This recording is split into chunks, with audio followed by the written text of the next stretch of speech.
the weekend edition of Bystanders at the Newstown. You are welcome. Thanks for always watching us. Thanks for always standing by us. This is the weekend edition. Hope you are going to have a lovely, lovely weekend ahead. But stay with us here this morning before the before the weekend. Good morning once again. It's a Saturday, December 21st, 2024. Saturday, December 21st, 2024.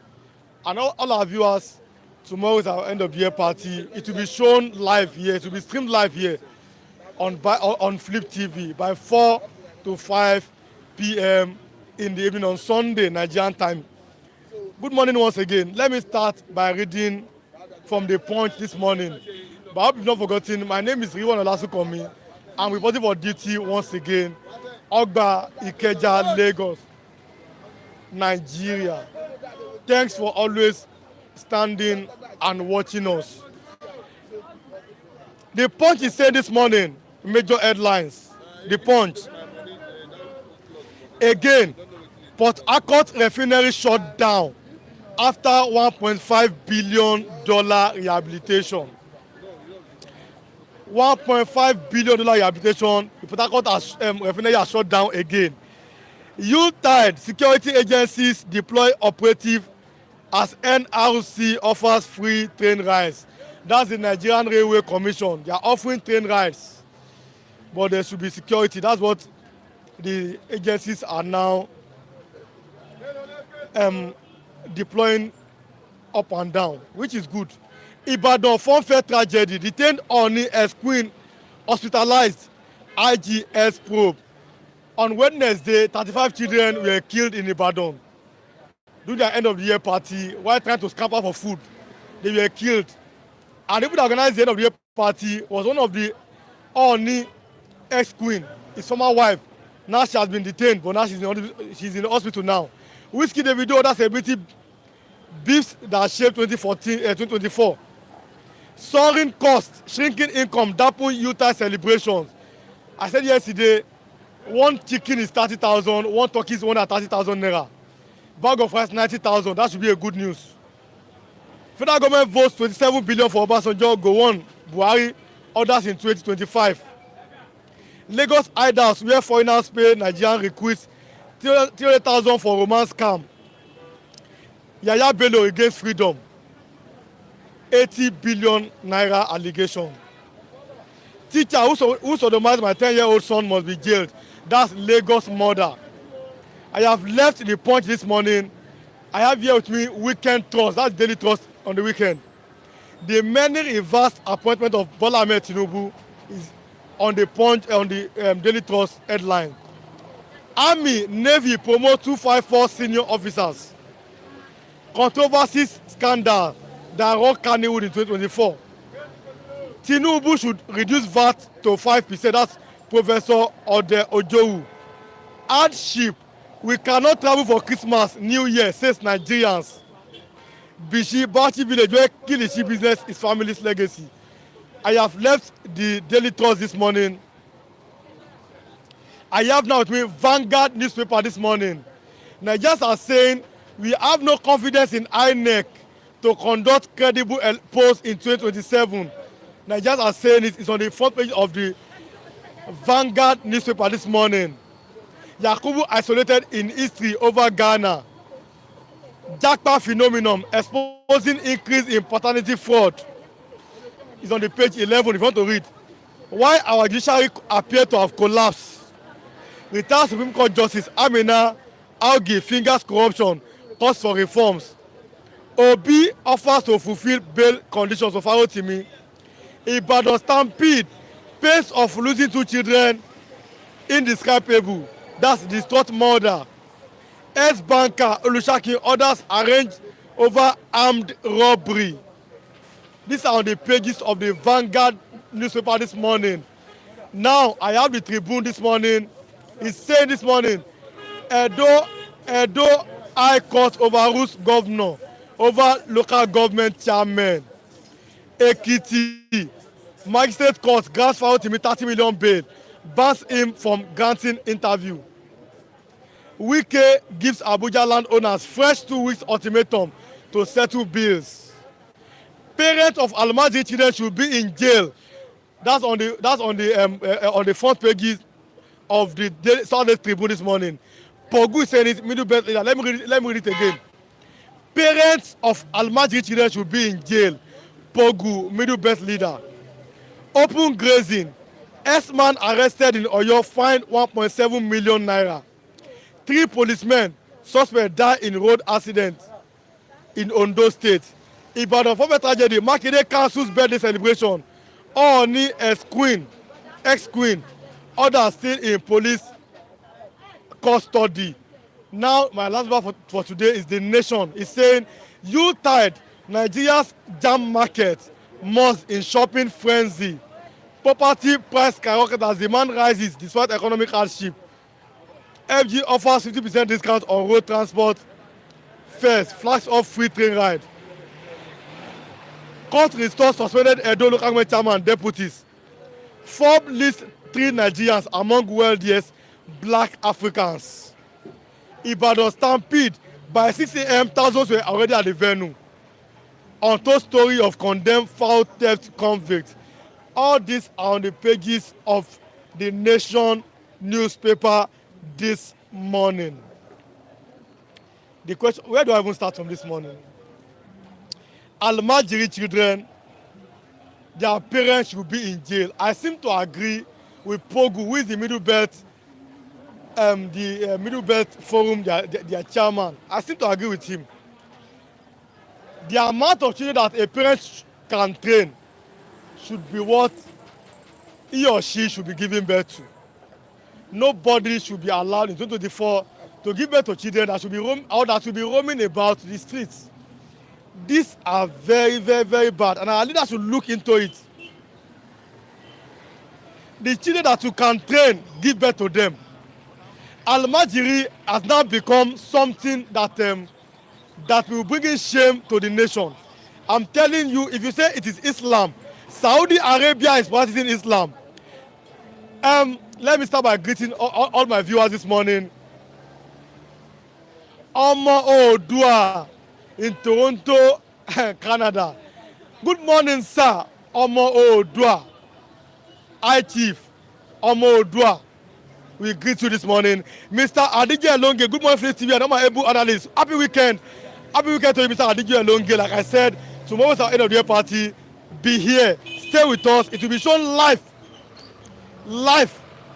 here on our particular platform on Sunday evening by 4:30, 5 o'clock.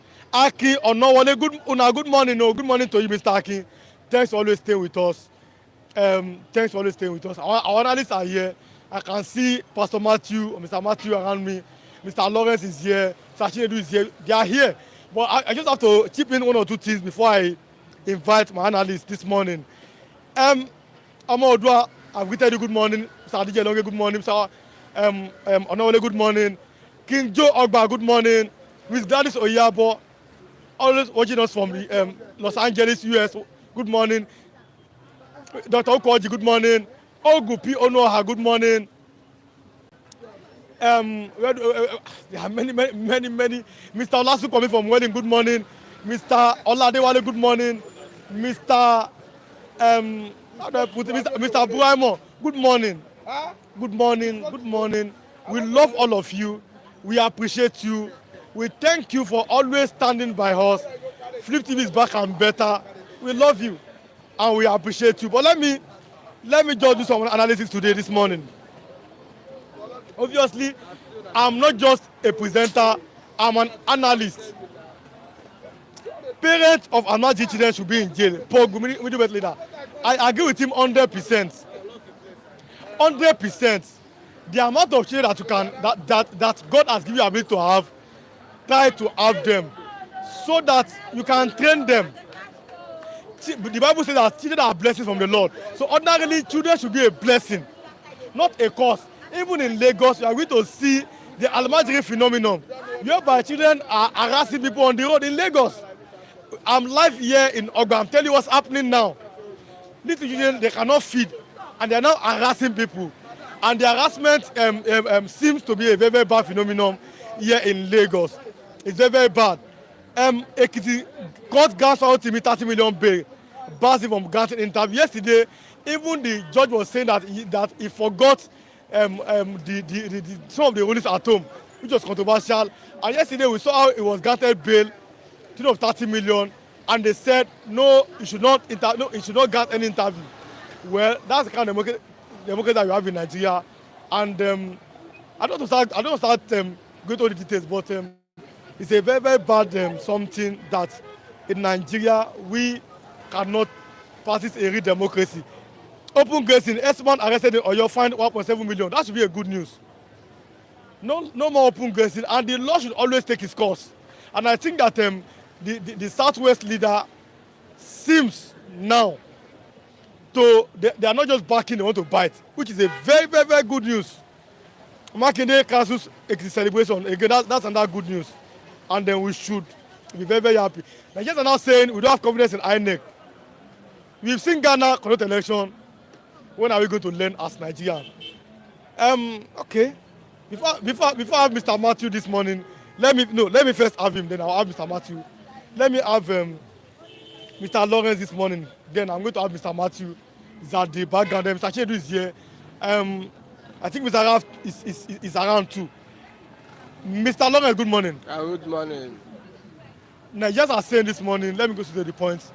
We don't have confidence in INEC to conduct a free and fair election. Do you have confidence in INEC as a person? Yeah, what is going on in Nigeria here now? We see that nobody have confidence for INEC because they promise entire the whole world and the Nigeria that they will do free and fair election 2023.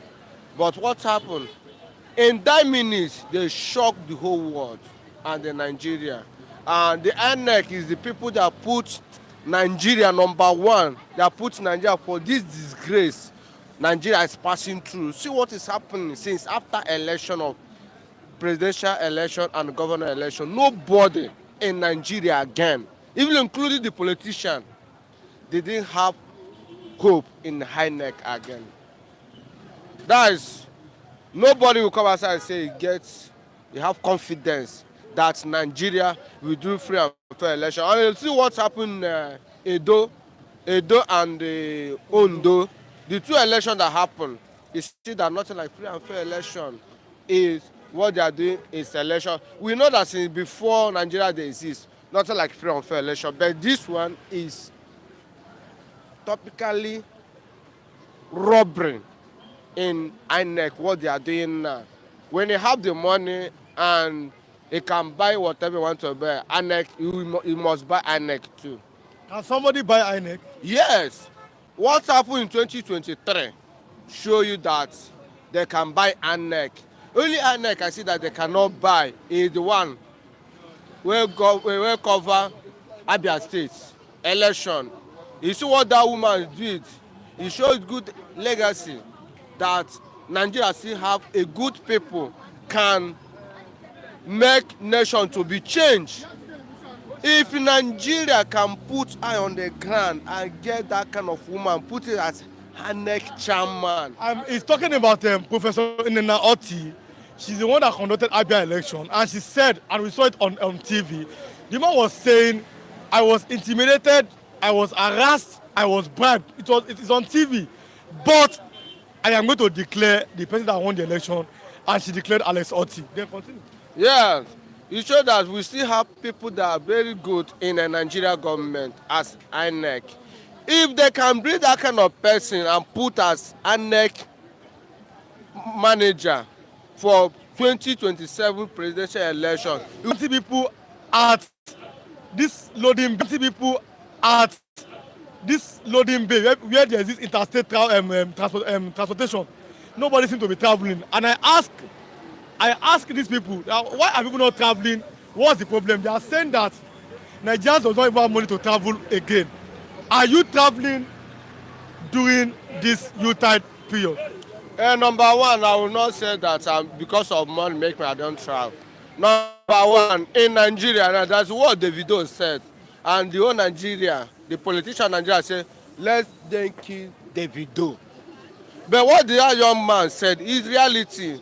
Majority of people, the reason why reality, majority of people, the reason why they are not traveling insecurity.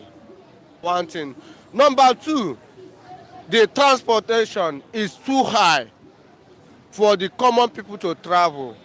These two things make Nigerians, they are not traveling at all. Like me now, I don't have money to travel. Even if I have money to travel, I will quickly keep the money because of the whole Nigeria insecurity.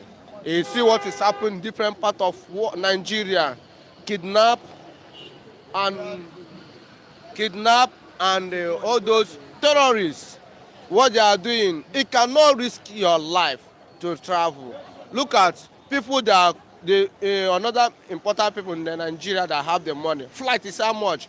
From here to east, it's almost going to 1 million naira to a flight. And you know that in January now, students they will resume. You cannot use the money you use and take care of your children. You say that want to waste it in transportation and others.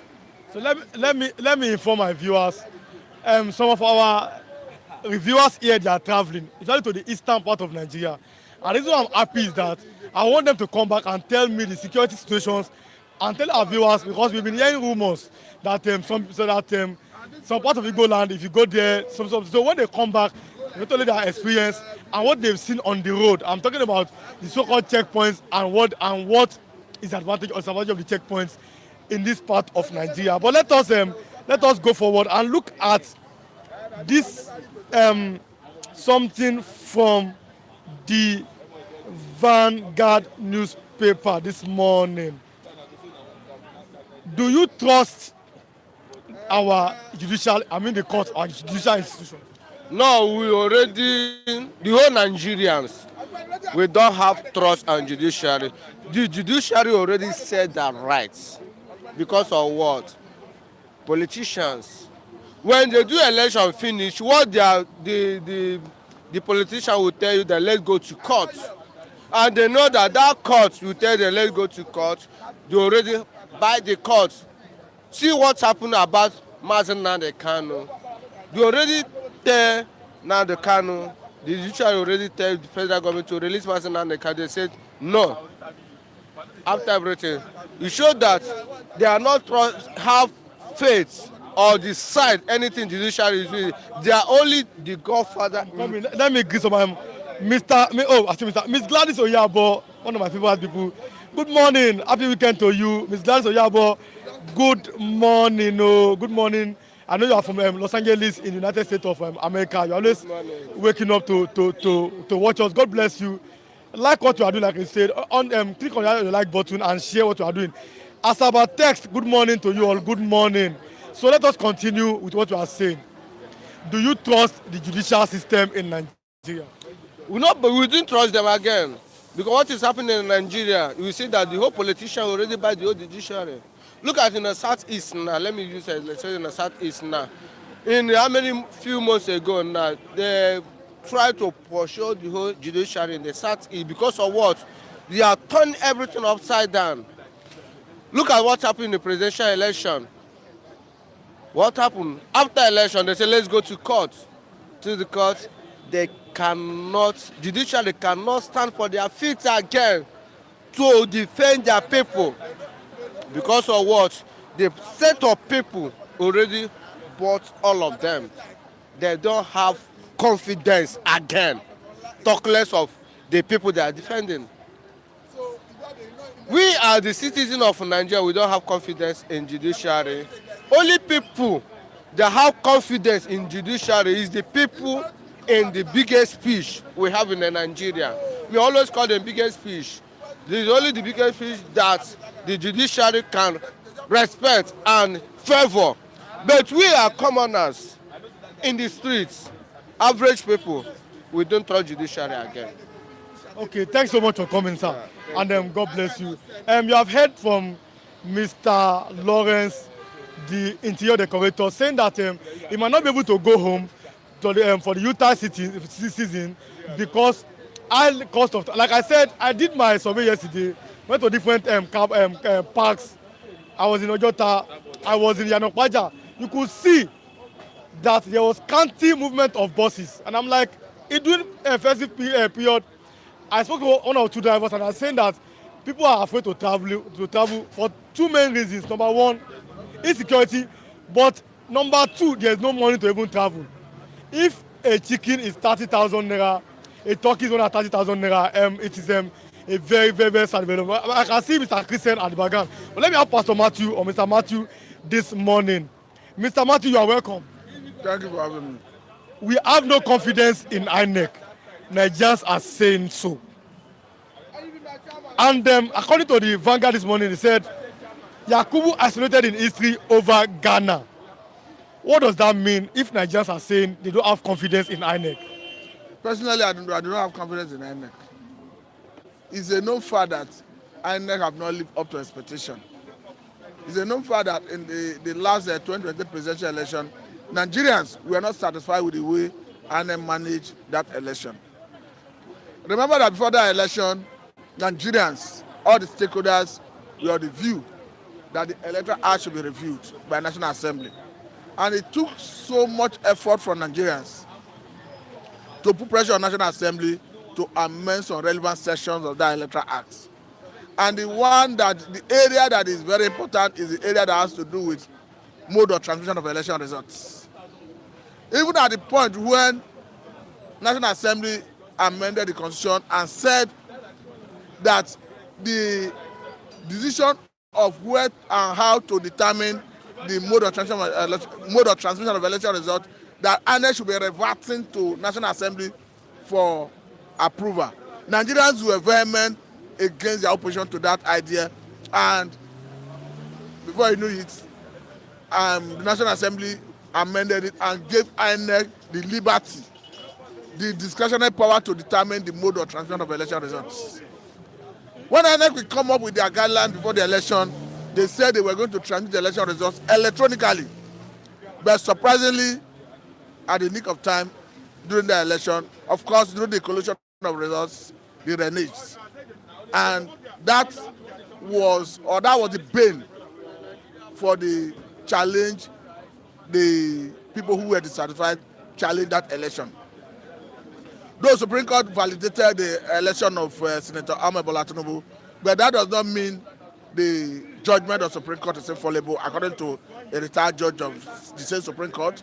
So the point I'm trying to make is the only way you can rekindle the confidence of Nigerians, including myself, in INEC is to amend that relevant section of Electoral Act, to remove that discretionary power from INEC. Let us have some specifics to say that you must transmit election results electronically, else the election will be null and void. Or to get to that level, INEC, nobody will have confidence in INEC, because we must remove or reduce the level of human interference. And the best bet is to go for electronic transfer of election results. We can go automated in terms of voting, but if we have not gotten that, at least in the process of collation of results should be strictly electronic. It should be strictly electronic, rather than this manual collation that is subject to manipulation by those who are privileged or who are given the responsibility to manage the process. So let me read from the Vanguard newspaper. So that's the source. We don't just say news. We have the source where our news comes from on bystanders on Flip TV here. He said, 27 top stories, according to the Vanguard, said, we have no confidence in INEC to conduct credible poll. Number one of the key points says having a credible election in 2027 a mirage. Number two, INEC failed to improve its performance in off-cycle election. 3, calls for urgent critical reforms before election. Number 4, there must be consequences for electoral fraud. Let me read. Chairman of the Independent National Electoral Commission, Professor Mahmoud Yakubu, was part of the election observers who monitored the recent general election in Ghana, which was widely celebrated for its transparency, fairness, and credibility. It says that there was no report of Ghana's Electoral Commission staff manipulating the results of the election. The security personnel were not seen snatching ballot boxes, and there was no glitch whatsoever in the electoral transmission of electoral election results. The experience in Ghana was a far cry from what happened in Nigeria during the 2023 election. Nigerians were therefore scandalized and expressed shocked when INEC chairman Professor Yakubu came back home and attributed Ghana's success at the polls to what they learned from Nigeria. Nigerians have passed a vote of no confidence on INEC to emulate Ghana's transparency. Let me read it again. Nigerians have passed a vote of no confidence on INEC to emulate Ghana's transparency. They believe that INEC, as it is today, is incapable of conducting a seamless and credible election in Nigeria 2027. They said that the electoral umpire has failed to improve on its performance in off-cycle election that took place in Edo and Ondo, and therefore cannot be trusted to conduct a free and fair poll. They call for urgent critical reforms that must be put in place before 2027 and suggest how to make INEC free from the control and influence of politicians. Now the people are saying, President of the Ijo National Congress (INC), Professor Benjamin Okaba said, judging by their recent performance, the Ghana Electoral Commission offers a near perfect example and model of a truly dependable, independent and efficient electoral body that Nigeria must emulate if this nation sincerely desires to take the issues of good governance and development seriously. Many people are talking. Professor Zik Ngbere, coordinator of Nigeria Electoral Peace Coalition, posited the results from recent off-season governorship election in Ondo and Edo tell you that we are not ready yet, and we still have a long walk to credible election. So different people are saying these things. Pastor, what is the way forward for Nigeria? Because Nigerians are assuming, look, we saw how 2027, after 2023 election, most Nigerians or some Nigerians, they broke their PVC, and it was shown on social media, they broke it. Some people came from all the way from abroad to vote, and they said they will never vote in Nigeria election again. Some Nigerians are saying we haven't our PVC because we want to for bank transaction to go to the bank or as a form of identity, maybe to the police or in the bank. If Nigerians are saying we don't want to participate in the election, what does that mean for our democracy in this part of the world? The thing is simple. Nigerians have lost confidence in the ability of INEC to conduct credible election. There is no doubt about that. But breaking the PVC is not the way to go, because to put pressure on the system to reform it is the way to go. Because if we can go automated, I think the whole issue of manipulation would have been dealt with.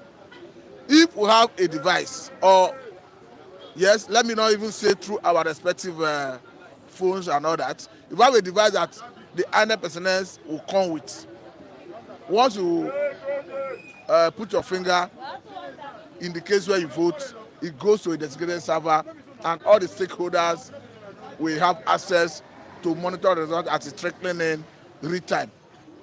I think it will address to a large extent, it will address all the concerns of Nigerians that has to do with the manipulation of the electoral process. Because for me, if you see continue with the current status quo and allow INEC to do manual collation, of course, what we saw in 2023 is a child's play compared to what we are going to see in 2027.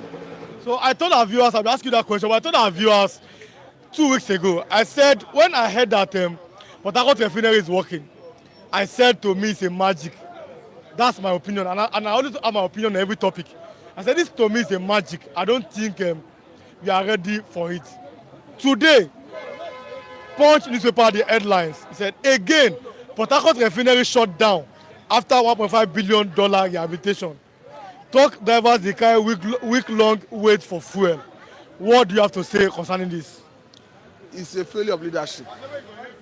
It's a failure of leadership because if you bring experts to assess, to do appraisal of a refinery for the purpose of fixing it, after the duration, you are not getting results. You have expended money. Sanctions should come in. That's the way to deal with issues.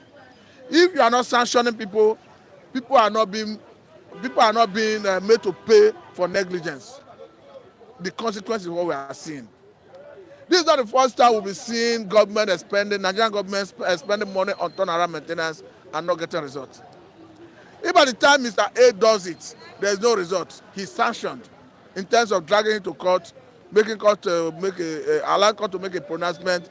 If it's a J term, allowing to serve it.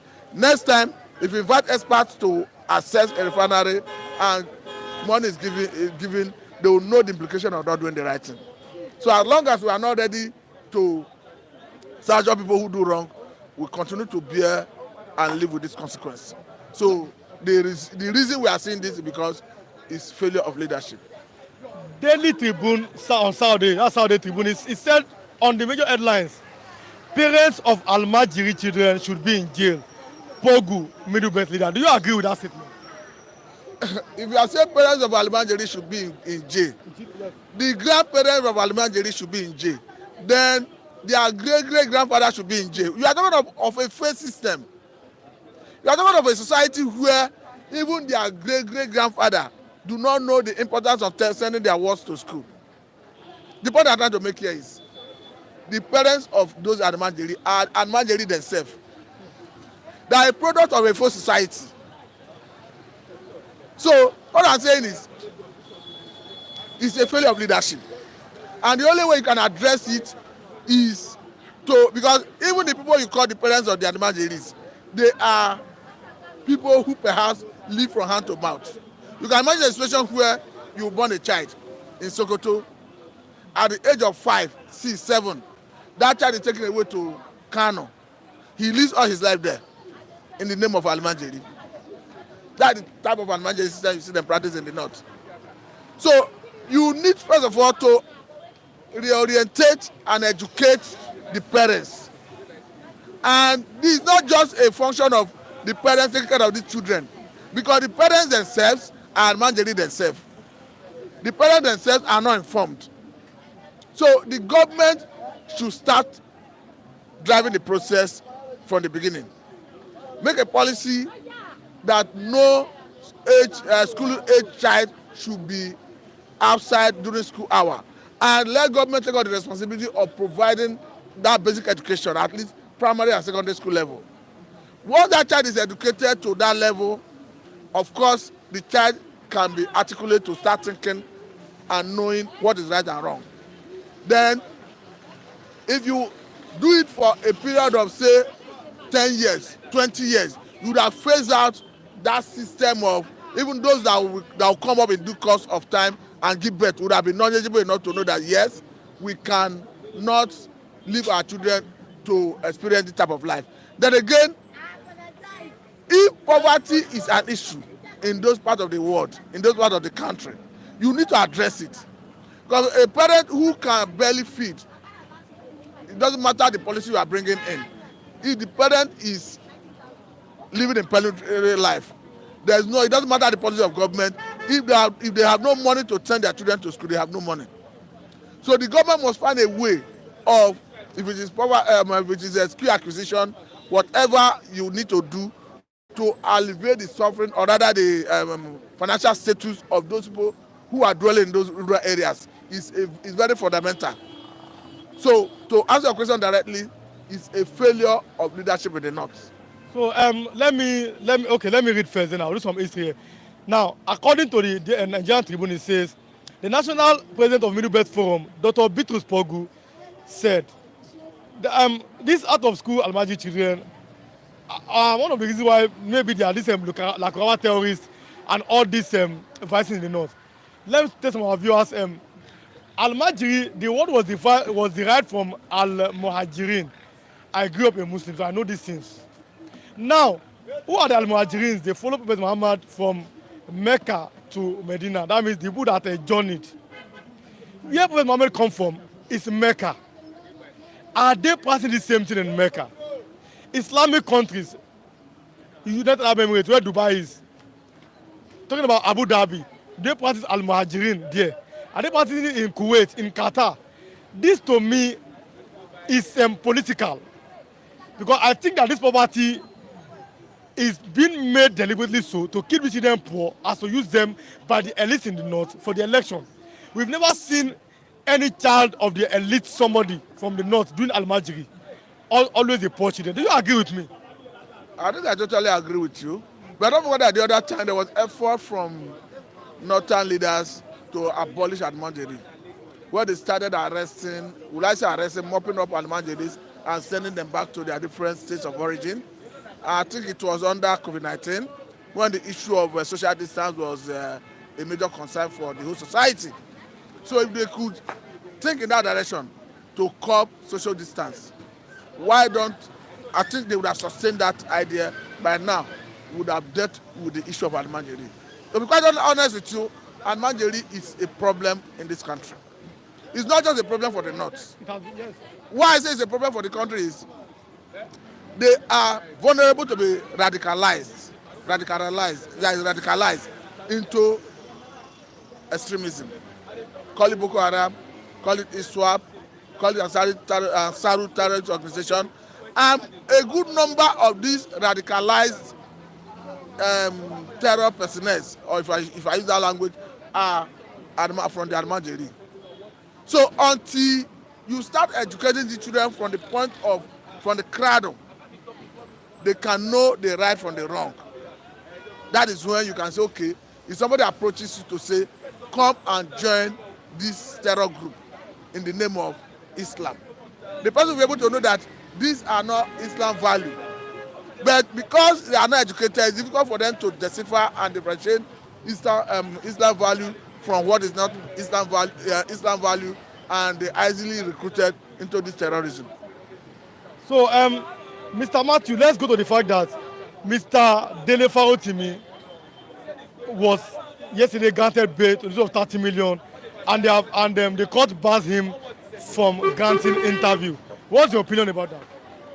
I think the court have a power of discretion, but for me, that discretion is infringing on his right. But I think there's nothing he can do about it. I say he will approach the court to vary that bail condition. The way it stands, he have to comply with it. But for me, I think what is happening to Farotimi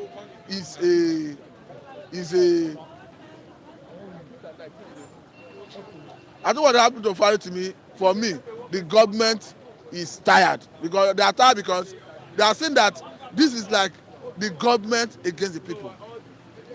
They are saying that the government, or rather those who are trying to prosecute Farotimi, have lost in the court of public opinion. Because the popularity of Farotimi have even soared. The man that they say he wants to protect integrity,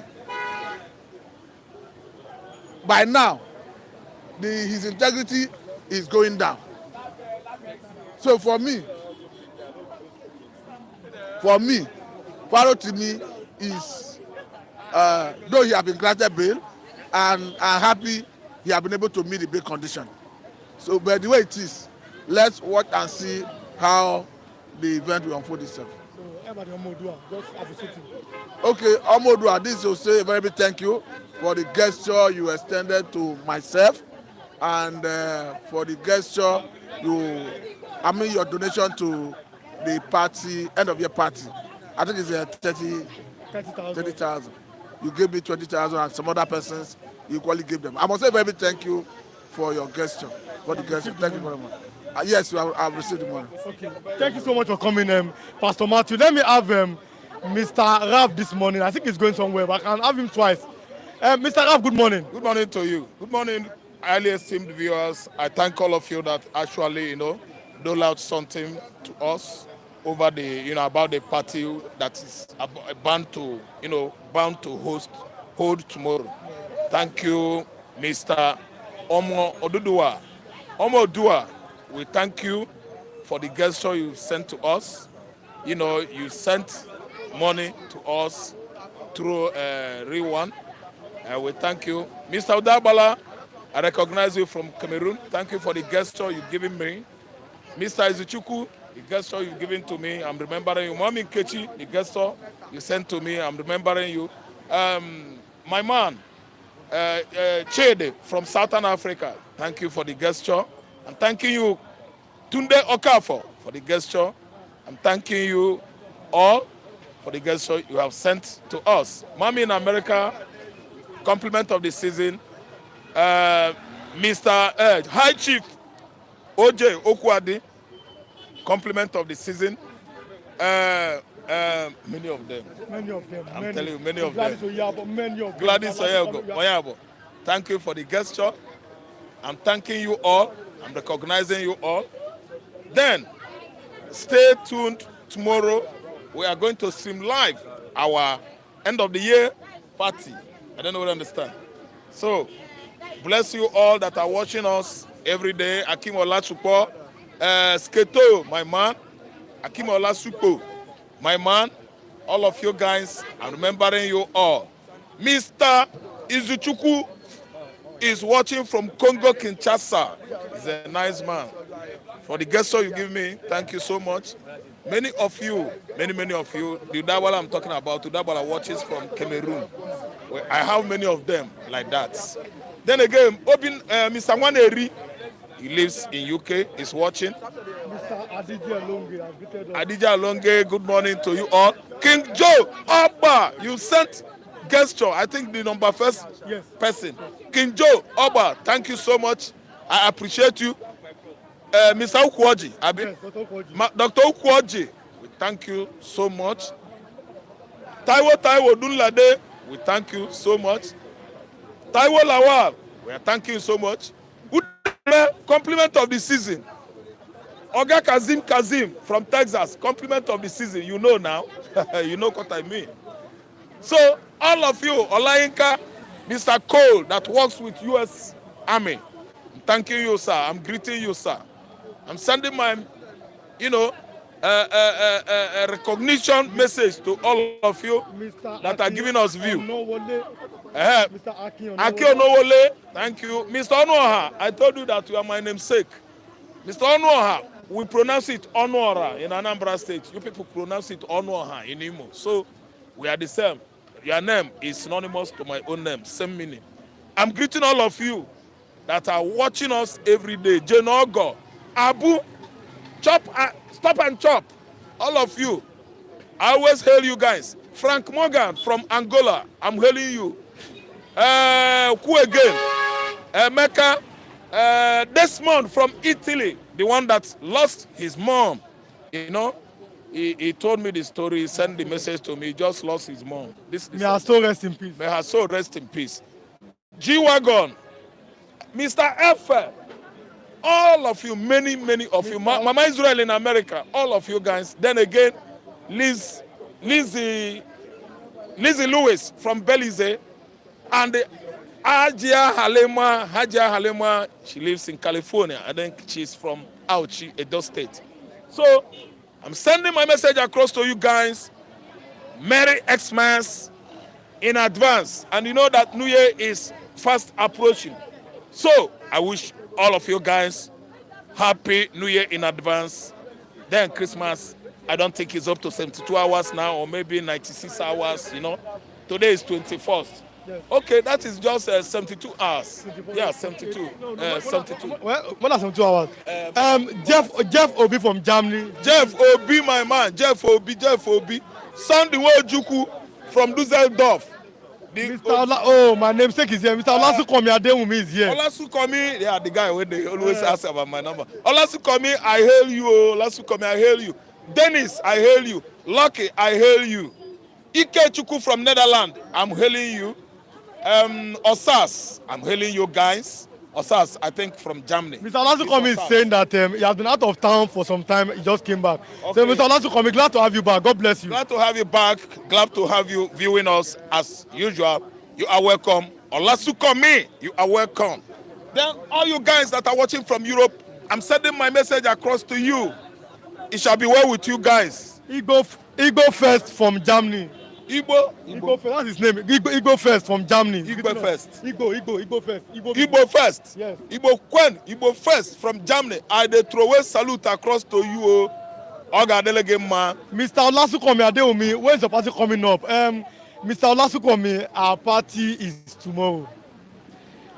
by 4 p.m. Nigerian time. It will be no. You are in Welling, UK, so it should be around 3 o'clock in UK time now. Because the clock. Are you sure Yes, they are the not clock. ahead of us? No, I think that no. should be fine. No. We are ahead of them now. The clock has yes, it has gone on hour. So Mr. Olasu coming from UK Welling.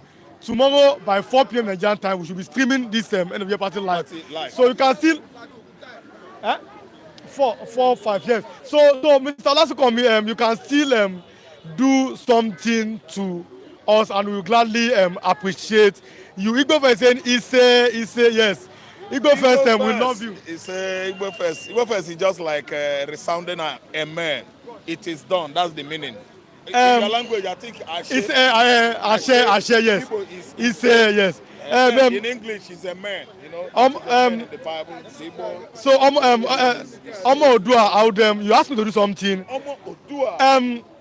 Pastor Matthew, your account number, let me drop it for Jeff Obi. Is our end of the year party. I must drop your account number now. Mr. Jeff Obi, stay with me. Let me drop the account number of Mr. Matthew for the end of the year party, which you want to be part of tomorrow. So this is the account number of Mr. Matthew. Is here. 222 03 60 892. We have some technical issue with this our particular platform, so we cannot type live on the screen, but I'll have to call it again. Account number of Mr. Matthew for end of the year party is 222 03 60 892. The name is Binose Matthew. I repeat, Oluku Binose Matthew. Bank name is UBA. UBA bank name. Account number. The name is Oluku Binose Matthew. The name is Oluku Binose Matthew. The bank name is UBA. I'm coming. The account number is 222 03 608 92. That's the account number of Mr. Matthew. Mr. Jeff Obi have dropped the account number of Mr. Matthew. Igbo first is telling them, okay, no, God bless you, Jeff Obi. So Igbo first saying that my brother is talking about you, said you're one of my favorite Igbo man with boldness. Oh, thank you so much, Igbo first. Igbo first, my brother. Thank you so much for that recognition. So what do you have for us? So let's start this morning. Nigerians are saying, I've read this out. We don't have confidence in Inec. That we cannot compare Inec of Nigeria to the one in Ghana. After we saw the election that was conducted in Ghana, which was free and fair, so they are telling us that no, we don't want that kind, or we cannot have that kind of election in Nigeria. But do you Nigerian politicians say that Ghana is learning from Nigeria? That is what Inec chairman said. Inec chairman said. At Inec chairman, there was a rumor that there was a rumor. Wait, we are not wishing anybody death. There was a rumor that Yakub Mahmoud is dead. And how do you see reactions to that rumor by Nigerians? I don't know what I understand. The whole Nigerians were praying on the comment section that he will die. I don't know what I understand. Could be that INEC chairman did well. Last year presidential election, everybody would have been what? Praying for him to recover. As I'm talking to you now, nobody has known his whereabouts. Okay, when you are doing good, you are good will speak for you while you are alive. It is not when you are actually gone. I don't understand. Ghana conducted freest and fairest election in the recent time on the continent of Africa. Oga, Nigeria should learn from Ghana. Oga, Mahmoud Yakubu should learn from Ghana election. Instead, he turned it the other way around. Let me tell you, time shall come when nemesis, retribution, will visit all the politicians that has kept Nigeria in this kind of excruciating condition. I'm telling you, we are not smiling about it. Could be that the whole Christians will join forces together and pray against these politicians. I think by this time around, Nigeria would have been a place to go, to live. I don't understand. The atmosphere will be very, very conducive for us to live here. But Christians, they don't join together in prayer against our common enemies. the ravenous politicians. They instead turn it the other way around, pray for Nigeria, pray for the government, pray for the same politicians that are devastating our economy on daily basis. Okay? Tell me who in Nigeria that loves Mahmoud Yakubu. I will tell you APC. APC members. Because they actually know that reverse was the case last year. The whole Nigerians went out there to the poll and casted their votes to the right person. At the end of the day, Mahmoud, the umpire Inec, who is he that symbolizes umpire Inec? It is Mahmoud Yakub. So that's why his death rumor was actually accepted by Nigerians. They pray hard that that dream will be true. I don't pray for anybody to die. You listen and listen good. But when you become a devil, okay, we fight you like a devil. That is what we're supposed to do. So the prayers of everybody that had the rumor death of Yakub Mahmoud was, let it be. God has answered him. God has rewarded him. God has done this. It's because he actually did bad. And if you ask me, my brother Riwan, Mahmoud Yakub did bad, very, very bad. The worst election ever conducted in Nigeria in the recent time was that of presidential election of last year that brought in Bola Ahmed Tinubu into power. It was a wrong, fallible election that was full of fallacy. So I want to answer Mr. Jeff Obi. Yesterday, yes, I said it yesterday that today's topic will be IPOB, they replied to Charles Soludo about what he said that releasing Amekanu may not bring peace in the southeast. But then different topics are now come up. We're talking about Nigeria presidential election. We can do that one of these days. No, nobody should worry. We can just, because of this trending topic, I've had many trending topics, but Nigerians are saying, and that we don't trust Inec, and this has really caused controversy. We can still do that. But let's talk about the fact that Mr. Buhari Akombi is here this morning. He's saying no election can solve Nigeria's situation. So now, if you are watching, kindly click on your like button, like I always say. If you click on like button, that means you are bringing others in to come and enjoy what you are hearing, what you are doing here. And I thank you that all our viewers for always appreciating us and for always encouraging us. So that's why I say it's good to drop your comment there. You can read our comment. Amadou is saying that Mr. Raf, yesterday Amadou, there was one Baba. I used to stay at our back. Do you remember that Baba that has traveled now? He has traveled. Yes, Amadou is telling that can you locate him for him? Like, can you locate that Baba? Can you locate that Baba? Baba has gone, and where he's living, he stays he lives at Aino Jobo. Then At Aino Jobo. I think there was a time we went to his house. I, Mr. Christian, and Oluku, that's Pastor Matu. So Omodua, I will still ask Pastor Matu, about the particular house we entered that day. It's very close. The house is very close to Nationwide Filling Station. So okay. I can do my best to locate him. Okay. I can do my best. So let's talk about Port Harcourt Refinery. Again, this is a bad news. Port Harcourt Refinery shut down after 1.5 billion. Barrel. No, listen to me. After $1 billion rehabilitation. Jesus. Look at the money that you have wasted, and the Port Harcourt Refinery is not working. What do you have to say about that? What I have to say is that could be that they used the money, if the money was properly utilized on revamping or renovating the refinery, I don't think it will have any reason to break down again. The money, earmarked or mapped out to revamp our NNPC refinery in Port Harcourt, if you ask me, went into wrong hands. I'm telling you the truth. Because if properly utilized for that purpose, I don't think we will be singing another music this time around. They did not use that money. I don't understand. What they will always do is coming out with what?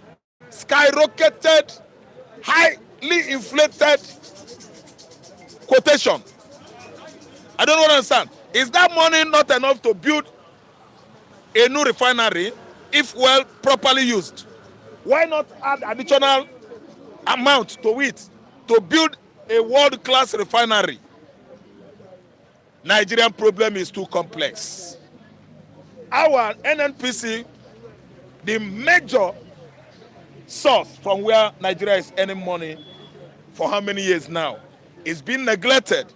Because what Nigerian nation believe is that what belongs to everybody belongs to nobody. That refinery, if properly taken care of, Nigeria could have been, in a position to supply crude, refined for other countries in Nigeria here. But today, mismanagement has crept in right from the time of Buhari. Buhari was Nigeria Petroleum Minister. He turned his back on that facilities there, NNPC facilities. Yes, and today, after ruling Nigeria for 8 years, that refinery was down. I don't know what I understand. Was that refinery down when Jonathan was there? Was this refinery down when Yaradua was there? When Jonathan was there? When Obasanjo was there? Under Jonathan, all those refineries, they are not even working. They are working. No, they are not working. They are working. We don't have a working refinery since all this while. Since after the military left power, we don't have any working refinery. Listen and listen good. NNPC refinery was working until Buhari came in. During Obasanjo regime, you are telling me that our refinery is not working. It's not working. Jesse Village, what happened there? Wait, Jesse Village of 1999, what happened there? Why did the fire that burst out kill over how many in Warri? 1,000 people were what? Burnt to death in 1999. Have we forgotten? So that one not be crude oil. So that one is not from the refinery in Warri. There are many refineries working as from 1999 till the date Jonathan was, toppled through a palace coup by all the generals that actually were thinking Buhari could be our messiah. So our refinery was working. I want to even ask you a question. And today now, presently, I'm talking about the refinery dilapidated. You are telling me that it's not dilapidated. There was never a time the refinery was not dilapidated, that they all spoiled. Let me ask you a question. Now that Tinubu promised us before December last year, we debated it here. That was when Mike was handling this moderator to us. We debated this, he said before December. Kunle said before December. And this is what we have actually had today, that the refinery is not working. Okay, let me tell you, this administration, Bola Ahmed Tinubu is the Minister of Petroleum. Are you listening to me? Okay. He read what do you call it? Or what is that thing that he read? He read business admin. What again? He was a good member of Mobile. So I'm what is it that has given him that qualification to manage that ministry? So okay. Greed, too much greed, mismanagement is the reason why. It still remains the reason why NNPC refinery, both Warri, all the oil producing states in Nigeria, the whole refineries are not working. So let me. Our politicians are too greedy. The money earmarked to take care of that facilities, they all distribute it into their various. They disburse it among themselves. So let me announce Mr. Omo Odua. So you asked me to do something, though I've sent my colleague there, and the reply was that what she's selling is not yet big, so she cannot do it now. But Omo Odua, we are with you. So you can always do it next week. Yes, you're a wonderful man, so we love you. Because so what I'm saying, so let us do this now. You are looking at the fact that Mr. Boyama committed that nothing will work. Is that a cause? But no, the man knows what he's saying. My last whatever the budget for that facility, to make it work, it can work. And actually, he knows that if the budget, what is his name, Akombiabi? Yes. If they actually earmark that money, they are going to share it among themselves. So let's the man is not witching us bad. So let's do this last one. Parents of Almajiri children should be in jail. That's from Mr. Pogu, who is the middle belt leader. Do you agree with him that if you have a child that you cannot train, and you send that child to do Almajiri, you should be thrown in jail? Do you agree with that statement? I think poverty should be blamed for that. And the elites, northern elites from mid-belt to core north, the elites over there in that region, they are responsible for poverty that has been, ravaging the northern region since independence, even before independence. They don't send their children to school. They don't even enlighten them how on importance of Western education or civilization. All they do is they corner them to all mosque, all national mosque in the northeast, northwest, mid-belt, corner mosque. They obtain only Arabic education, which teaches them that kind of ideology that is very, very right. No, I'm coming. I'm coming. The reason why they will not throw the parents into jail is what I'm saying. Because the kind of education, the kind of orientation they get is begging is allowed in Islam. No, I'm coming. My name, as my name implies, my name is Riwan. I attended the Lekeu, and even after giving my life to Christ for like 8 years, I can still read the Quran. There is nowhere in the Quran where it allows to beg. I'm coming. Look at Saudi Arabia, an Islamic country. Do they beg? Look at Dubai. Look at Islamic countries that are doing well. Even Yoruba that are Muslims. How many Yoruba people have you seen are begging? So that's what I said, that the kind of orientation they get in the north, they are more religious than the Yorubas. I mean the northerners. These are people whose ideology is, let me say, largely, Arabic and Islamic. They believe that is their culture. The culture, they turn it upside down. I don't really understand. They turn the Quran, Al-Quran, they turn the Islamic ideology upside down in the north. In Saudi Arabia, have you ever heard that somebody his head was beheaded, or is beheaded in Saudi Arabia because he insulted, maybe he said Muhammad could marry a beautiful woman or whatever? In the north, if you make mistake, utter any word against Allah or Muhammad, they will kill you. And it's not applicable, obtainable in Saudi Arabia, the headquarters of what Islam in the world. They are very, very peaceful. They accommodate strangers. Whatever you like, you can do there. Don't thief. If you steal, they will cut your hand. If you sell drugs, they will kill you. That is their law. But anything related to religion, they don't go about it the way Nigeria Muslims are going about it in the north, not in the southwest. In the north has turned Nigeria to another thing. North, they are religious bigots, all of them. Religion bigotry is the reason why Almajiris are begging food today. Because why? The kind of orientation the elites over there has gotten, the kind of orientation their parents have given them, the kind of orientation, imam with low mentalities, low mentality in the north, have been giving these children, the youth, go to school, they don't go to school, but they will go to mosque and read what? Islamic inscriptions. I don't understand. So I don't think it is right to throw the parents into the jail, because the parents, they have gone a long way, under brainwash and Islamic orientation. Let me say, Arabic, I don't know how they turn their back on education in the north. my personal opinion about this is that I think it's a kind of a political something that may have been used to keep the children in perpetual poverty as a reason for election. But thank you for coming, Mr. Raf. Let me have Mr. Authentic General. Authentic General, when are you traveling to the east? Thank you, my viewers. Thank you, my When are you traveling to the east? Probably, we normally travel during January time. After our business, we have to shut down and travel at least for 2 weeks and have a rest. Okay, you're a spare part seller. How has market been in this festive period for you? Yeah, even up to now, I've not opened up yet. Yes, because market is too slow. No money. Is it person that have no money to eat that will come and buy something? You can imagine that. No money. People has no money. No money in the town. No money in the town. So everybody was just kind of managing and packaging themselves. So let's go to the point. Let's talk about this. We saw IPOP members, especially on social media. They told yesterday they told Governor Charles Soludo of Anambra State, Nnamdi Kanu is not the problem why there's insecurity in Igbo land. That the problem is that people like you and the other politicians of the Igbo extraction, you are corrupt. That is why the insecurity. And some of you are even bringing wicked people to be against the indigenous people of the land. Do you agree with the IPOP members who said that the Igbo politicians or the Igbo governors are their number one enemy, not Nnamdi Kanu? Yes, I concord. I agree 100%. I said it even before they say it.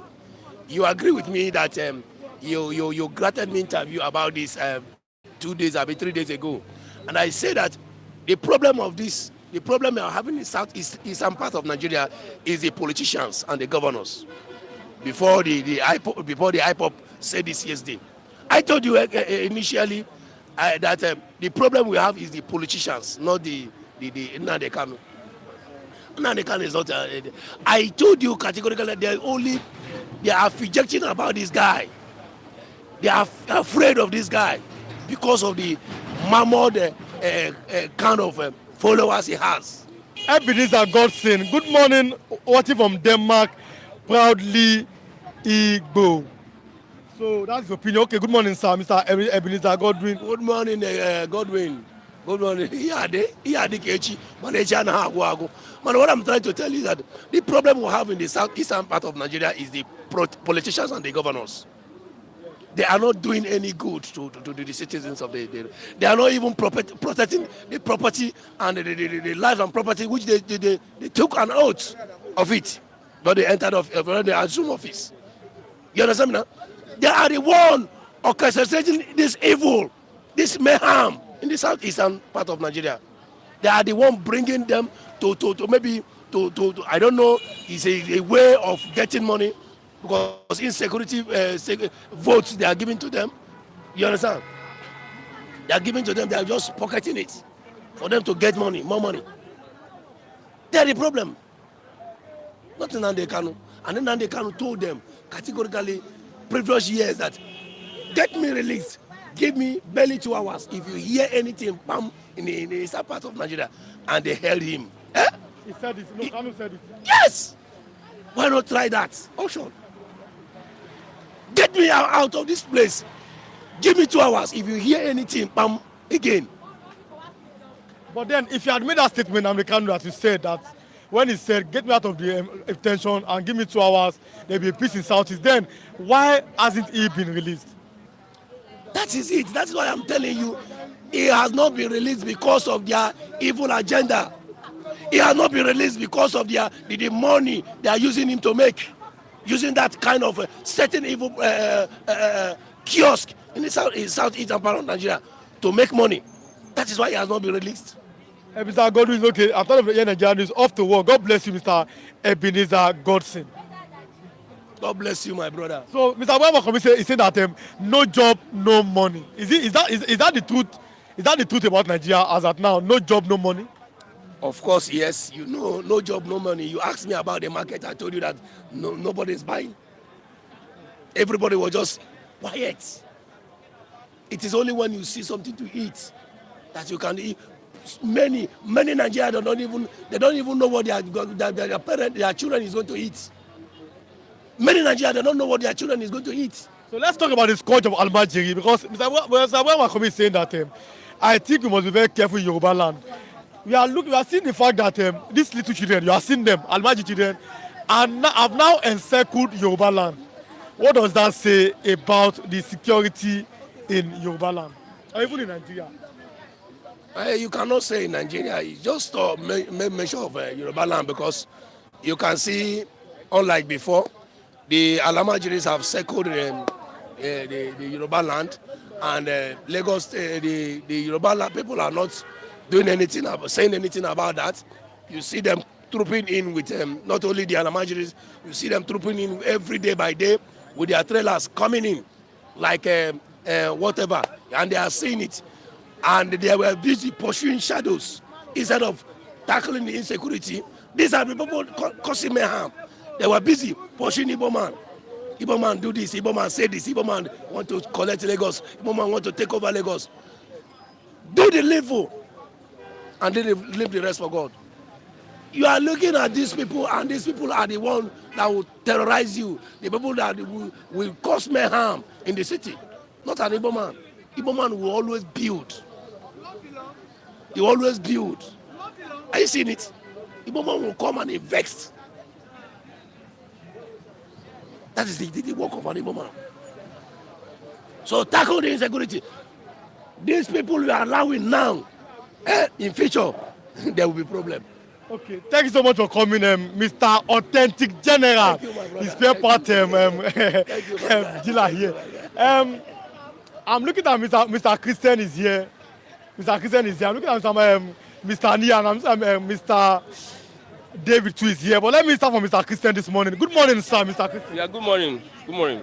There's a rumor behind me here that Rumor. your girlfriend took her in your hair. I don't know, but we don't know. No, that comes with the Hamatan. Hamatan, okay, Yeah, okay. Hamatan. The cold is much. The code is I don't know how it's going to be in the north or in the southeast, but in Lagos now the cold is much. So okay, so Mr. Christian is here. Let's start. If you are, like I said, if you are watching, click on your like button. Share what you are doing so that others will enjoy what you are doing here. I'll start from this fact. Parents of Almajiri children should be in jail. Pogu, middle belt leader, is saying it. Do you agree with him? You know, when they talk about Islamic fundamentalism, so some of the things that I'm not a Muslim, but I know that if a religion tolerates some things, it's difficult for you. In the north, they say Islam before tradition. Islam above every other thing. That's why when the north had Muslim ticket, they follow whether the person. They say, and a person that is competent who is not a Muslim is not better than someone that is not competent who is a Muslim. So they cherish the Islamic whatever in the north much more than that. And Al-Majidi is an offshoot of Islamic practice, because they do Arabic and all have you and everything. They support you Islam and everything. Although people interpret Islam in different ways. What they practice in Saudi Arabia is may be different from what they practice in the north. So if you are saying that, who is going to influence that? Because there's Sharia in the constitution. 1999 constitution has Sharia. So who is going to apply that law that they should be arrested? It is the state. Let the Sharia law. See, when I speak to lawyers, some lawyers told me that one of the things they need to change or adjust is 1999 constitution. If it were to be a secular law that we are practicing normally, they should say, okay, there could be a provision that may be enacted. But since it's Sharia law, and Sharia has some relationship with Islam, and Islam will tolerate such a thing, there's nothing you can do. So have you given up hope that You know concern me now. It concern me. In the south, our ideology is different from the north. Our agenda is different from the north, and they uphold the agenda. In fact, an average Fulani wants to tell you that they need to Islamize your Nigeria. If it takes them 1,000 years to do it, they will do it. So it does not concern me. If let them continue their Amajiri, that's why the tax bill is, I want Tinubu to implement that tax bill so that they will sing way. Now, if you said it does not concern you, I wish our camera can show it. There are little children at our back here. You see them begging for money. You see them running after people. You see them even harassing people for money in Yoruba land. Is that your responsibility? No. It's the responsibility of the government now. Let the government take care of them. So it doesn't concern me. You see, these northern leaders, they have created a system for themselves, a system to govern their people, whereby one person will say something. One person will think for a vast majority of other people. An imam somewhere will say, this is the way. Even though the imam is wrong, nobody is going to question that imam. And they will sheepishly and goatishly follow that imam. So that is their system of running their things over there in the north. Boko Haram say against Western whatever. And they support it. They are PhD holders, they are professors, they are master degree holders, they are the people that went to school, they are professors, all of them are in support of that. Who are you to now change it for them? If the North want to solve, if we want to stop banditry today or terrorism, it is the North that will equally stop it.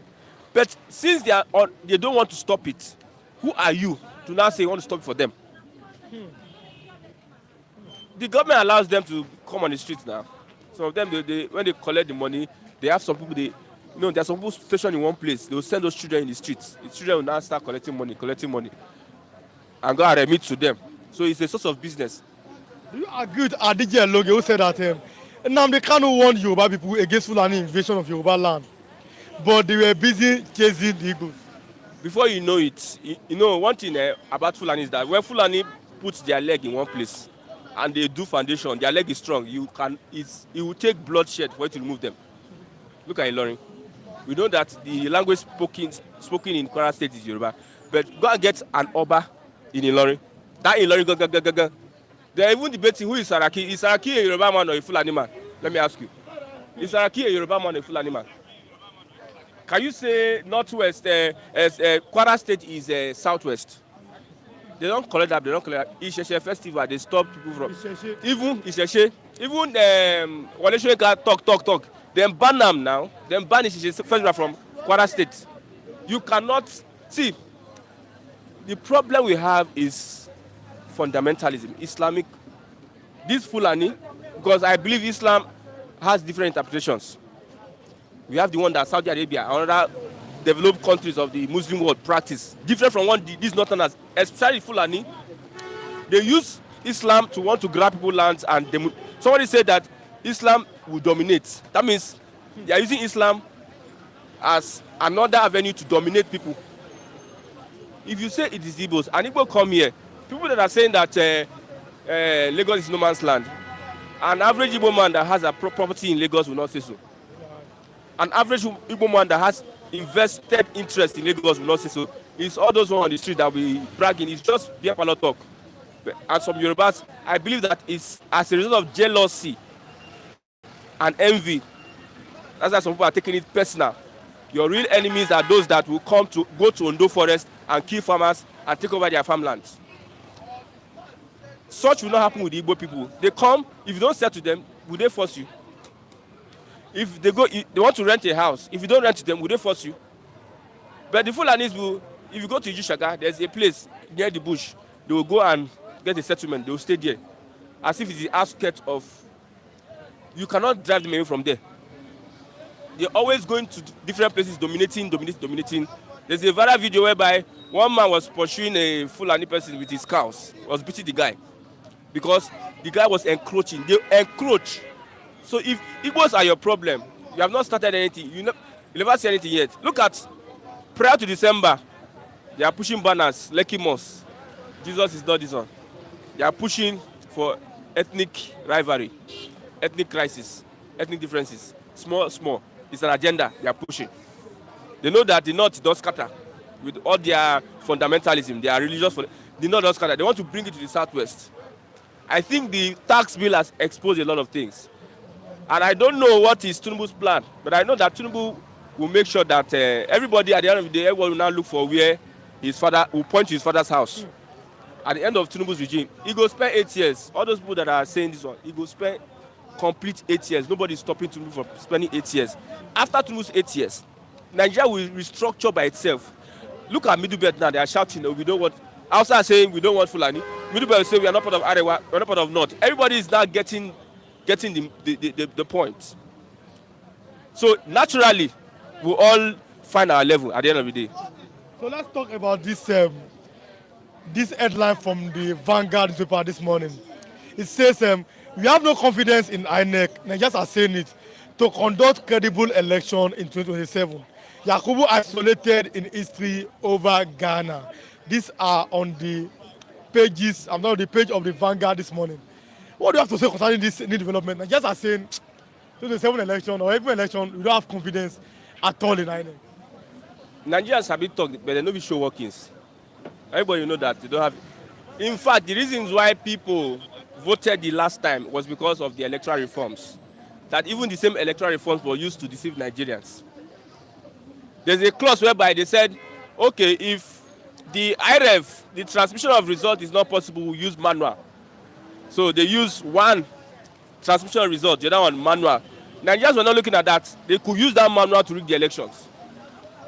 The only reasons why Nigerians voted last time was because electoral reforms, and some people convinced them that this one is going to, their votes are going to count.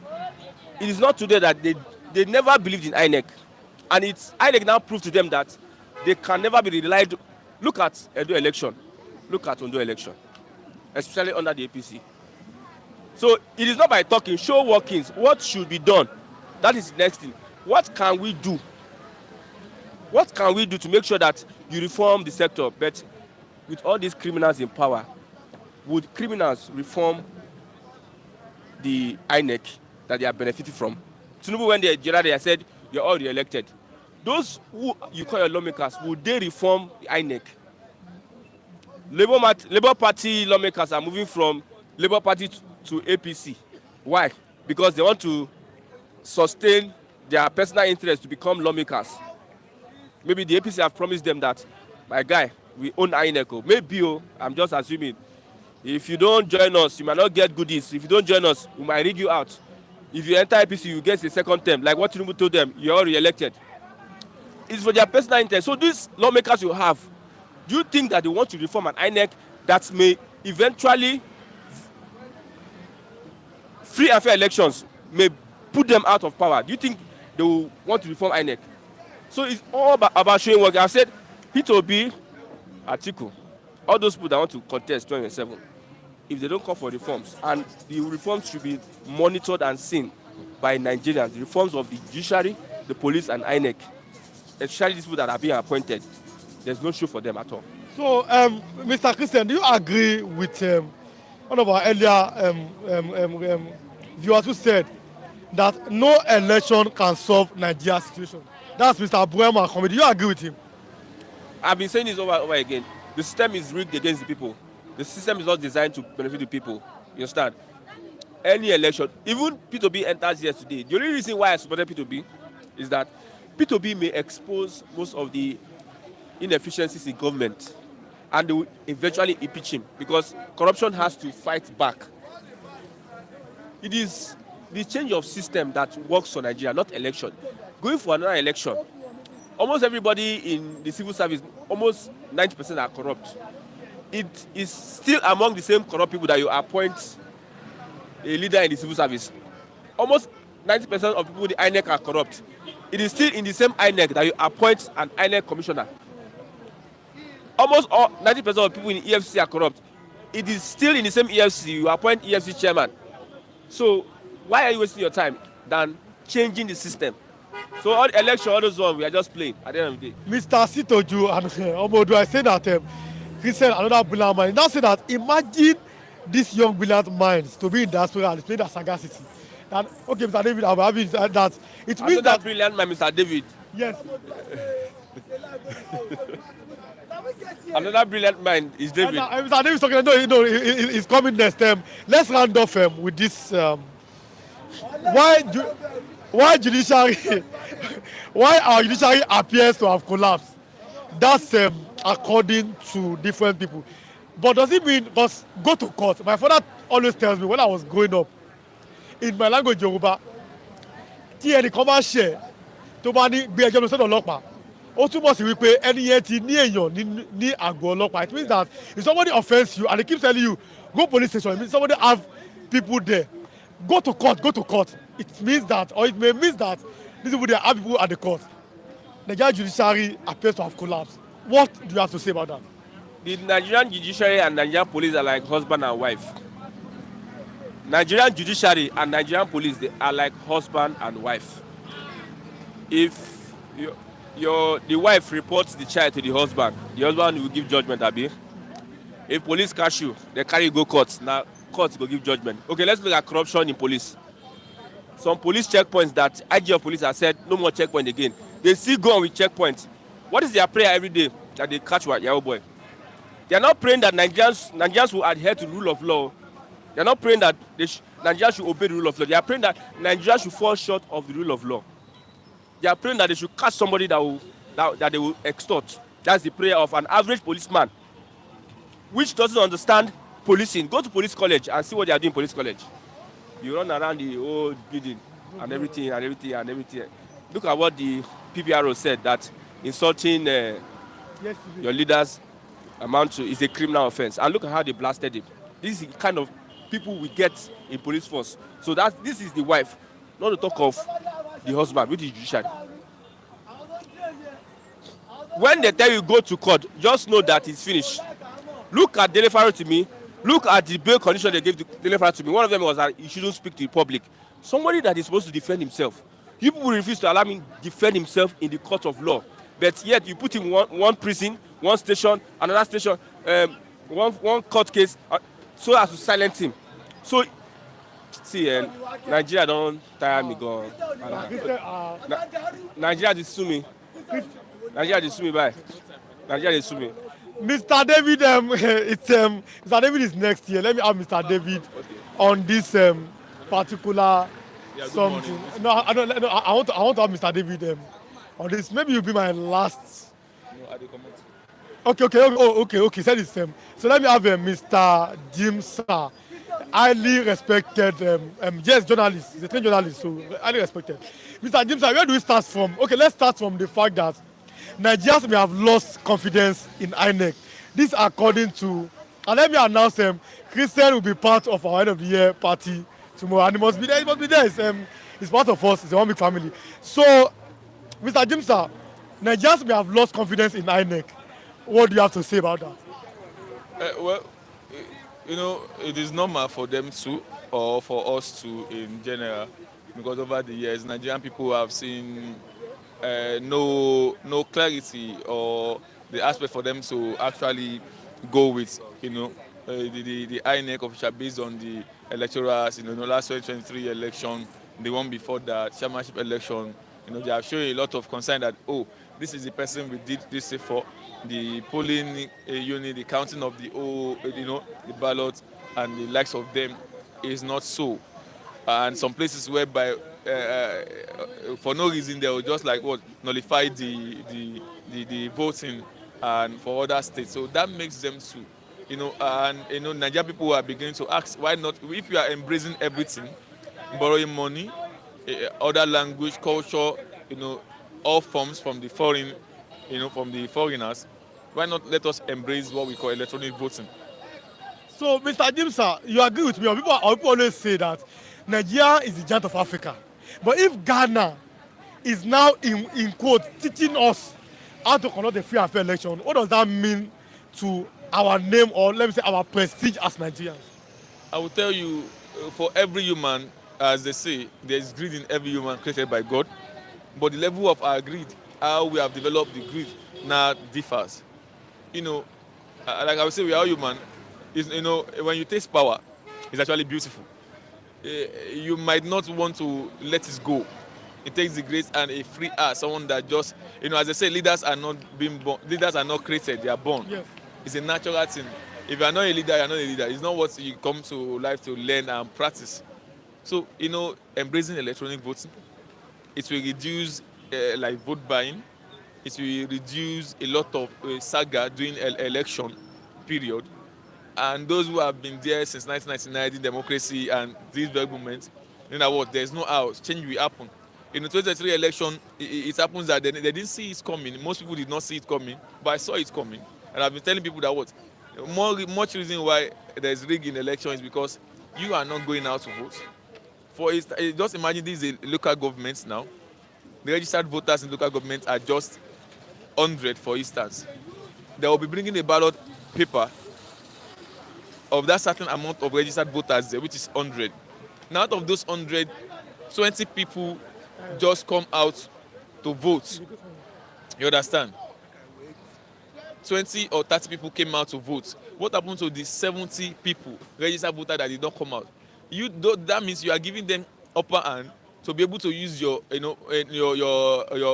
ballot paper to what? To do the malpractice then voting, because you are the one that give them. But if 100 registered voters come and 100 people came out to vote that have the voters this thing, where will they see the ballot this to start what the free ballots to start start doing themselves? So let me ask you a question. Nigerians don't, Mr. Adegelonge is saying, Nigerians don't hate corruption. What they hate is not benefiting from the corruption. Corruption everywhere. Do you agree with him that we don't hate corruption, but we hate it because you are not benefiting from it? That if Nigerians are benefiting from corruption, it does not matter. Do you agree with Mr. Adegelonge? Yes, he's actually right in some ways. When you tend not to benefit for something, you say, they are not doing well, they are not doing that. But when you started benefiting, you say, leave them, they are trying. But it does not imply so everyone. There are some persons that just have their dignity. They will not even come to what we, tag them, give them this name later. You understand? Some people cherish their name, but what is the percentage? The percentage are low. That's why I said that what leaders are being born, and those leaders that are being born, they are minority. And just like the disciples we have for those who are Christians or Muslims, it's out of millions of people, the disciples or the prophets, they are just one and few. And if one is not away, another one will not rise. There are always one. when that one died or something happened to him, then God will now what? Bring another prophet. Now you are the next. So that's how it's always been. It's hard to see people of likes mind. There are few minority, besides Inec, they are just out of the over 200 million population of Nigeria, and they might not be up to like even 1,000 or 500 out of the 200 million citizens that we have. Let me take you on this. We are in Lagos here, and we are seeing the scourge of Almajiri children here. You can, if a camera can show very well, see little children pursuing after adults, trying to get money from them, only girls. Now, you are looking at Pogu. Middle belt leader is saying that parents of Almajiri children should be jailed. Do you agree with that statement? You know, I might go with him, but don't forget that what? By the time you started asking him, he will be able to say one or two things. Simply because there is room for him to say that. Some might see his word to be very, very harsh, but in some ways definitely know what he meant by that statement. Maybe through that, people can be able to like curb the rate at which they are giving birth unnecessarily. They can start catering, taking care for the children, and all those things. You see the children around Lagos here begging, children that are supposed to be in school. They know tomorrow's leaders. They are begging, and when you do your findings investigation, there is someone somewhere that is sending them out to go and beg money, and they will have to do return to. And those are the areas in which the Nigerian police, those who engage in investigative journalism, journalists supposed to try to infiltrate and try to know who are those and get them arrested, and those who are in charge of sending those small children, bringing them from the northern part to come and beg Nigeria as a money fund for them, to let them face the wrath of the law. You understand? So I believe it is a good one. Look at China many years ago that you must not give more than one child, just to balance it. Religion that children are gifts of life, but don't give them away that you cannot take care of them, and the main purpose is for use them for labor. It is very, very wrong. Thank you so much for coming, Mr. Jim, sir. God bless you. Your point has been made, and thank you, Mr. Let me have Mazi Okokonde, Mr. Okpara this morning. Good morning, sir. Yeah, good morning, my host. It's been a long time you came here. Yeah. Okay, so I have to just bring you in for this particular statement. On Wednesday, we did us here. It's on Thursday. We did us here. We saw how Professor Charles Soludo, former CBN chairman, there, or CBN governor then, under Olusegun Obasanjo, who is now the incumbent governor of Anambra State, is saying that the release of Nnamdi Kanu may not bring peace to Igboland or Southeast. Now, IPOB members are now replying him and saying that you are the problem and your likes, not Nnamdi Kanu's release. What do you have to say about that this morning? I thank God that Mr. Pradeni Okokonde. I thank God how the truth is coming out. And every sensible man will read meaning into Soludo statement that the release of Nnamdi Kanu will not bring peace in Biafra land, which means they know what they are doing. Soludo know what is happening. Soludo is part of that unrest. Not only him, all the whole governors in Southeast, all the whole politicians, senators, reps, like people like Akpabio, people like Uzodinma, people like Peter Mba. Is it Soludo that is the kingpin? They know that they are the one causing insecurity. They know they are the one that are working with an unknown government. You will remember the late Ifeanyi Uba, when he was attacked, when he was alive, came out and said that the unknown government are his fellow politicians because he want to contest for Anambra election. So they want to kill him. That not ordinary people, it's politician talks. His fellow politician talks want to buy him. And if you look at it, most of them is there with his Ebubago. They are the unrest in Southeast. But they are the one. Okay. They are the who will go and invite the army.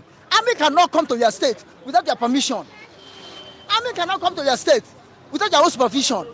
They invite army, come and kill our people, finish our people, because they want to be seen as a good servant to their paymaster, Fulani government of Nigeria, led by Buhari and Tulumbu. Therefore, that's why I say releasing of Nnamdi Kanu will not solve the problem. Okay, if Soludo know that the releasing of Nnamdi Kanu will not solve the problem, let Soludo bring his plan and purpose to solve the problem in Biafra land, to solve the problem in the state where he's governing under Nigeria supervision. Let him bring his own solution. I think it's Soludo. What the meaning Soludo? Follow peace. He won't tell you there's no peace. The name he beard did not reflect on his character. The name he beard did not reflect on his leadership in Anambra State.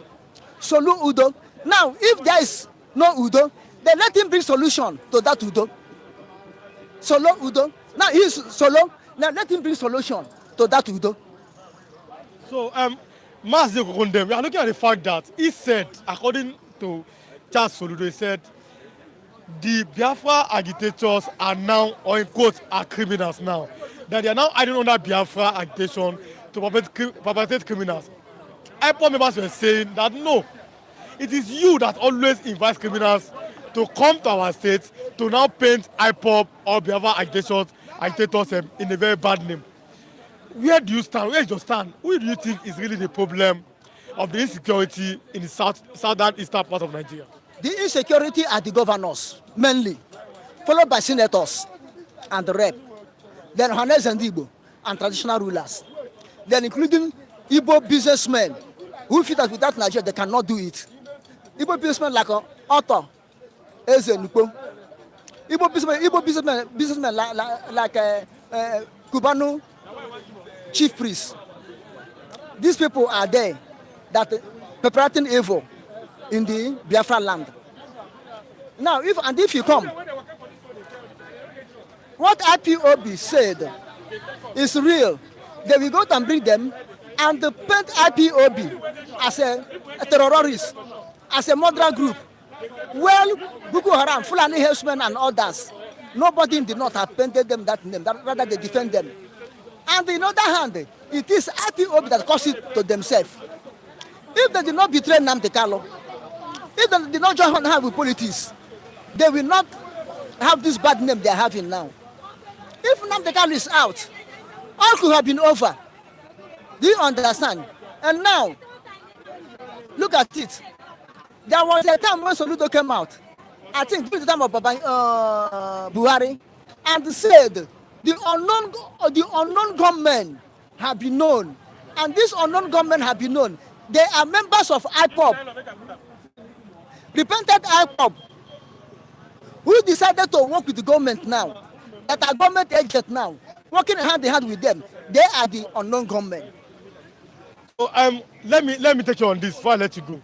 We saw, for example, during the Fulani invasion, the X-Men invasion of Yoruba land, the Yorubas had under governor from Ondo State, late governor Akeredolu, they had to form something they call Amotekun. Then the Igbo governor started to form something close to that. They call it Ebubiagu. Is Ebubiagu doing the task that they have been performed to do like Amotekun, or they are just a political tool in the hand of the government? Ebubiagu is a political tool in the hand of the governor to keep the agitators, to keep Biafrans, to pave way for Fulani to take over the land. You understand what I'm saying? Now look at it. Who from Ebubiagu? Dave Umai, former Enugu State, former Ebonyi State. Ebonyi State governor, and he used his own brother, the same Umai, retired general, I think Major General, to champion it. When the brother came to know what was happening, that is not the aim of family that is going on, he withdraw himself, his hand up, and call his brother, my hand is not there. He washed out his hand. And now, if you come to this Ebubiagu, most of the Ebubiagu members are Fulanis, wearing the same. I don't understand. As in, Fulanis are majority of Ebubiagu members wearing the clothes. Then they will choose some Eflefu, Igbo people, notorious boys, criminals that they have known. They will say, okay, if you don't obey us, we will execute you, we will expose you. Then those ones will obey them. Then they will make them the leaders of Ebubiagu, leading Fulani, show them all the whole Apia ways. How can a jungle, farmland you have not entered before, you know the road to the farmland? without an indigene leading you. Okay, how can houses that you don't know the root of houses, then you come in the night, go there and bring people killing without indigenes leading you. Okay, there was a time in Imo State, some young men went to traditional wedding. On their way coming back, a Bubako stopped them and searched them and saw the whole thing that is they are coming from party. No incriminating items there. Still, a Bubako opened fire on them, killed everybody, both the driver and everybody, killed all of them. Eh? Kill all of them. Then you are saying, Okay. have Amateku done so? The only thing Amateku is doing that they don't kill. So many times Amateku have caught Fulani herdsmen, they hand them over to police. Okay. But they tend to defend them people. Although Lagos State refused to adopt Amateku. Now, as Tulubu don't enter, Amateku is completely silent now. But before, they will engage the Fulanis, the herdsmen, they will engage them on the process. Anyone they caught, they hand them over to police. Okay, so Mazi, you can go on and on, but by next week, I know you'll be more available. Maybe Then, by this time. By this time, yes. Tomorrow is an end of the year party in the evening. Will you be here? Will you be there tomorrow by 4 or 5? I will be there by God's grace. The place you did Yes, is going to be Lagos. yes. So, I'll be there by you'll God's grace. So it must be there. It's a part of us. Thanks so much for coming, Mazi Kukundem. God bless you. Thank sir. you, my host, and thank you, our fans all over the world. May God bless every one of you. Keep you in good health until we enter the new year and a prosperous new year. God bless every one of you in Jesus' name. Amen. Amen. Let me have Mr. Chinedu. Mr. Chinedu, let me have him. No, Pastor, talk there. I just get my battery goes so off. Just next week. Remain 5%. 5%. So we are almost closing on the battery. Yes, I trust you. Mr. Chinedu, let's go straight to the point. Almajiri problem in the southeastern. Almajiri problem, yes, around Nigeria, but here in Lagos, you can see them. If our camera can show them at the background. Now they are harassing people, little girls, especially trying to collect money from people. But now, one of the military leaders is saying that their parents should be arrested for breeding Almajiri. Do you agree with that? How successful is that they're going to do that? Do you know what we are talking about? Out of 450 million out of school children in the world, North is running 30 to 50 million alone. The multiplying effect of it is the burden, like you are just explaining now, to the southern part of the country. Will the northern legislators and governors be able to, a champion? Not necessarily punishing the parents, but creating policies that takes care of that Almajiri syndrome.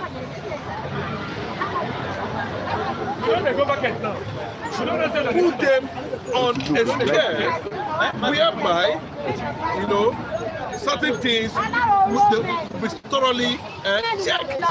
And especially when you Muslim, the Muslim community. How many